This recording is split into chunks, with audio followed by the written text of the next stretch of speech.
You done well. Spread your wings. Nothing is impossible, believe. What you mean? If I can do it, you can spread your wings. Do it. Nothing is impossible. If I can do it, you can spread your wings. Blessing off a flow like a river. Blessing off a flow like a river. Blessing off a flow like a river. Blessing off a flow like a river. That for them for know some man a leader. Shot at them ready for press the trigger. Blessing off a flow like a river. Good day today. Good morning on my side. All right, so today I want to do what I think is going to be the last installment. But every now and again, I think of, as I go throughout my day, experiencing life, I have some insights, and I think and I come up with new insights on this topic. So, you may get something else. But right now I'm thinking there are three, and it encompasses the whole subject of positivity.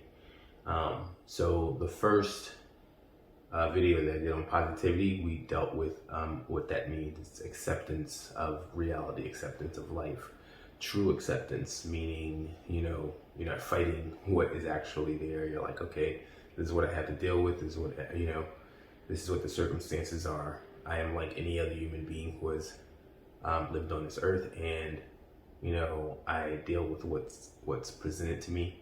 Some people say, when life gives you lemons, you make lemonade.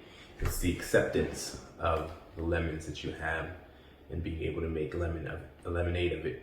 I wanted to draw a distinction between that and those who may be evangelists of the concept of positivity, and how it doesn't necessarily convey what the message that they're trying to do may be missed, or they're trying to convey may be missed. And that, a lot of people who are skeptics, who think of themselves either as pragmatists, maybe are pragmatists, or maybe even are pessimists, the positivity evangelists don't know precisely how to communicate something as to why it is that the concept and the behavior and the habit is important. So breaking it down. So the first step is acceptance. And then, I came to think about it a little bit more in the other piece. So the other video that I did was on being upbeat. The reason why I wanted to break this down is because, those who are always talking about being positive are, they tend to be upbeat. Some might even go to the point of saying excited. And, there is a difference between excited and upbeat. Excited to me is like a peak, something extraordinary just happened that brought you some level of excitement. And then, you come back down. Now, some people may appear to be excited at all points. I would say that upbeat for you is going to be different than anyone else. There might be reasons for you to not be upbeat at any given point. For example, in the video, I talked about being tired. If you're tired, for example, you may not be upbeat. But the reason I thought that being upbeat was a sign of positivity, more than anything, is a sign of true acceptance, because generally speaking, your general state should be that of being happy, right? If you are someone who has accepted life, and you are someone who understands that you're not telling yourself, you're not moving with the narrative that your brain, your ego has accepted as a habit, right? And so, generally speaking, when you are feeling good, you're an upbeat person, right? You're like, if you're having a moment where things are going great, when you're being happy, or, it's because the story that you're telling yourself at that particular point is one where you are ignoring any of the other bad stuff. You're only accepting within your mind the positive things. And that's just the nature of being grateful. when you're grateful, it's like you are thinking about the positive things that are in your life, and you are recognizing that as a whole, you're winning. You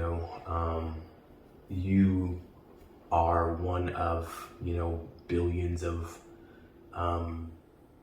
cells from the sperm that came up, and you won from birth.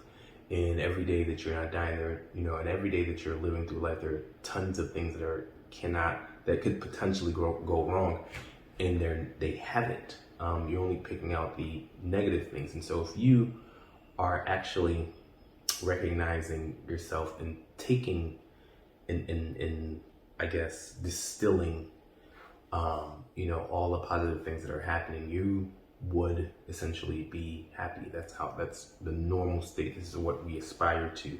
This is what we should be at, even though our minds habitually take on a different narrative that it tells itself. And I talked about how that narrative is essentially what we do to ourselves that we need to fight. And so true acceptance means that you are not letting whatever circumstance just took you and put you back into the narrative where you're thinking and looking at things from the bad point. When you truly accepted it, this is when you are like, all right, I'm good. I'm moving on to the positive things. Okay, so that's the next thing. Please watch the other video. It explains a little bit more in depth and a little longer, but that's just the recap. Okay, so for this one, what I'm talking about is actually thinking positive. Think positive is the other thing you'll hear from what I call positivity evangelists. And ultimately, positivity evangelists, like I said, they're right. They just don't communicate the point well enough, and it's not broken down enough so that you can understand how that works. And so the thinking positive piece is really, from my perspective, a tactic. It is a method in terms of being able to accept.